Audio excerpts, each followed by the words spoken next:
reporting live from waking up and immediately rolling over. Watch this video and then we'll talk. Also, trigger warning, there's a man talking.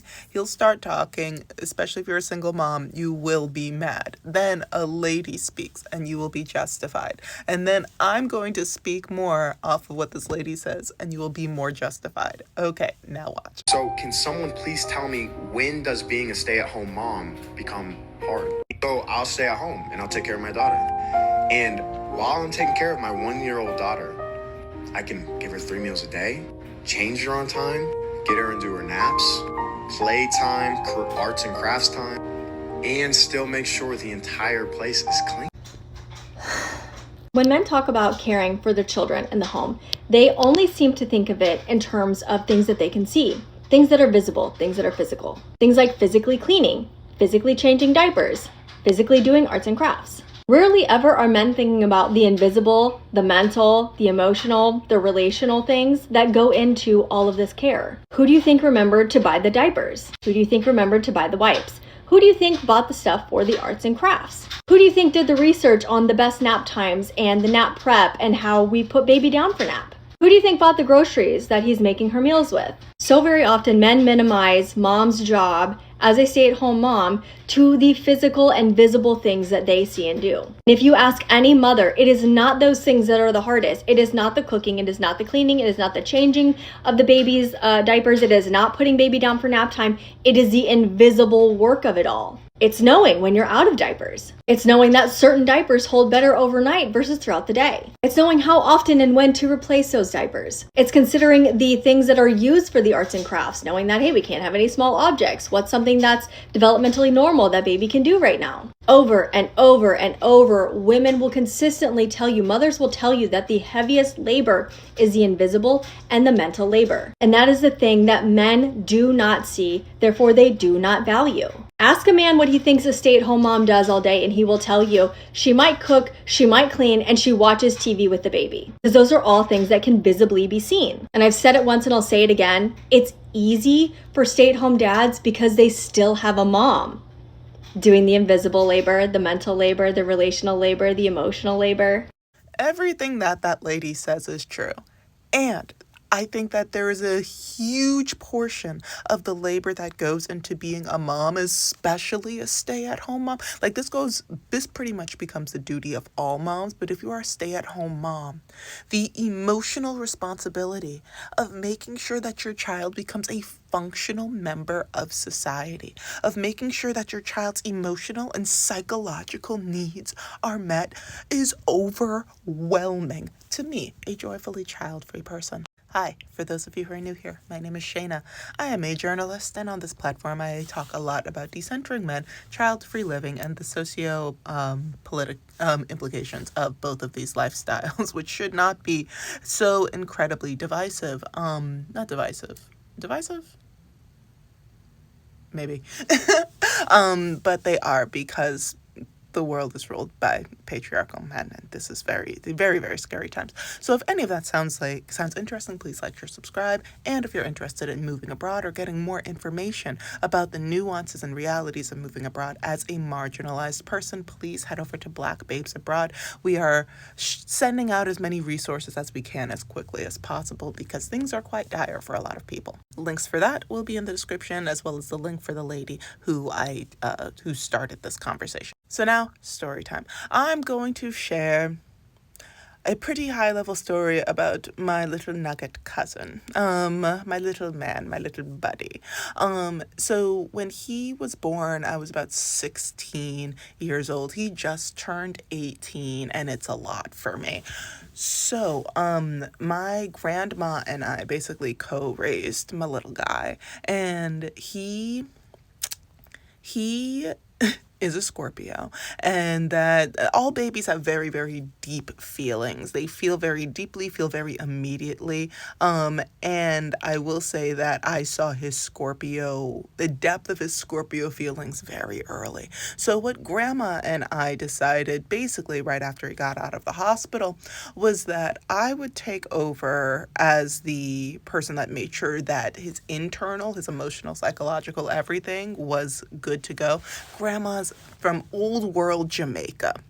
She's like, that I don't got. And I said, fair. And she was going to take care of all of the physical things, the making sure he was fed, making sure that he was clothed, making sure that the school papers were in order to the best of her ability. And then I would jump in, or my mom would jump in if like forms got a little too complicated, those kinds of things. The way that me and little buddy were locked in, and the depth of the questions that he had, also a lot of my, and I love him. I love him. I would not have changed a single thing about this. And as a teenager at the time who was becoming a young adult, the amount of time that was spent at my grandma's house, I hopped in with diapers every now and then. There was a lot that was going on, and there, baby diapers, juicy. Yeah. Sorry. Yeah. So when he started learning how to talk, how to speak, and he started noticing family dynamics very early on, and the amount of questions that he had, the amount of conversations that he had. I was helping with homework. I was helping, making sure that he was adjusted in the outside world. Hey, let's go to the movies. This is how you behave in a movie theater. Hey, let's go out to eat. This is how you behave in a restaurant. And then he would talk, and then he would have questions, and I had to make sure that even I had this conversation with him when he was about, he just turned 18. So I guess this was when he was like 16 turning 17, or maybe he had just turned 17.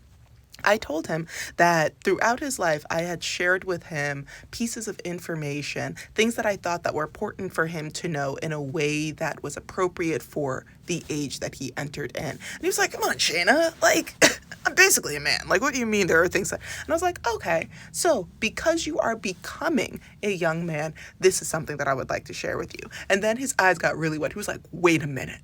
So you mean to tell me that there's more information like this that you're like, I can't know right now? And I'm like, it's not that you can't know. It's just that I can't tell you about these things in the way that I would tell one of my peers. I'm sharing things with you in a way that is appropriate. The way that mothers have to navigate this on stay-at-home moms have to navigate this on a 24-hour schedule from the moment they pop out a human being. When I say the respect that I have for moms, stay-at-home moms, single moms, the respect that I have for moms, because I know good and goddamn well that the men in my family couldn't. Would they even want to? It's not even a matter of if they wanted to. It's a thing of, do they even know that this is a fundamental part of being a functional member of society? And I don't think that they do. This is a huge part of being a stay-at-home mom. Not only making sure that your kid can read, that your kid has their phonics. I mean, hopefully there's a lot of people whose kids don't read, and it's right, so that's a whole other conversation. But like making sure that your kid has their developmental milestones when they're supposed to be having them. And if they're not having them, making sure to follow up with the baby, and then scheduling the doctor's appointments, or scheduling the speech pathologist, or scheduling the, learning disability doctor, pediatrician. Maybe that's just a pediatrician. I don't know. Don't have kids. But like, having all of these things largely fall on the mom, especially if they are a stay-at-home mom. Because then if these things are not accounted for, mind you, regardless of if the stay-at-home mom sees this or doesn't, or if there is a stay-at-home mom, or if the mom is also working, if these things are not accounted for, the blame always goes to the mom anyway.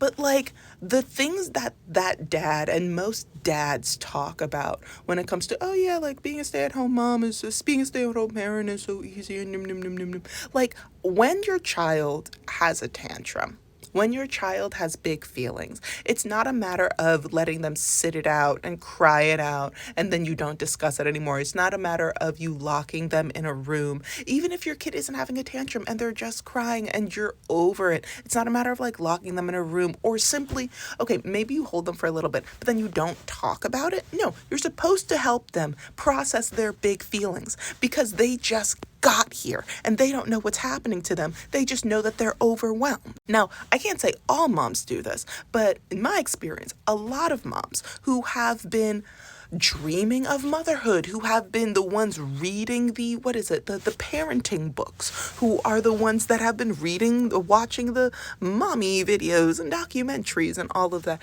When the baby has that big reaction, I can't say that it's all moms, but in my experience, it is most moms are the one, and mind you, yes, Shayna, finish your thought before you lose it. They will have those conversations. They will be the emotional and psychological rock for the baby, who by all accounts is basically just a raging hurricane. Like, they don't know what to do with these feelings. They don't know that they are feelings. They are just overwhelmed with certain chemicals and having a reaction. And the mom tends to be the beating post that then, once the storm quiets down, then that beating post has to say to this now quieted storm, hey, so this is what you're feeling. It's okay. This is how we're going to help work this through. We're going to take a deep breath. We're gonna process this through. And then in the midst of this, especially as kids get older and they start using words, sometimes they say things that are not very nice. And it takes everything inside of the mom to not do something rash. Are dads doing this? Are dads doing this? And that is just a drop in the bucket of a child's psychological and emotional development. Are dads doing this? I think we all know the answer. Why do I say that? Because they don't do it for themselves. We live in a world full of men having temper tantrums. I made a whole video about how Trump is basically a giant brat running around having a non-consensual BDSM relationship with Mamdani and basically the rest of the United States. These men can't do it for themselves. So why would we expect them to know that this is a necessary part of childhood development? I don't have kids for a lot of reasons, but please feel free to leave your thoughts and comments in the comment section. Stay safe.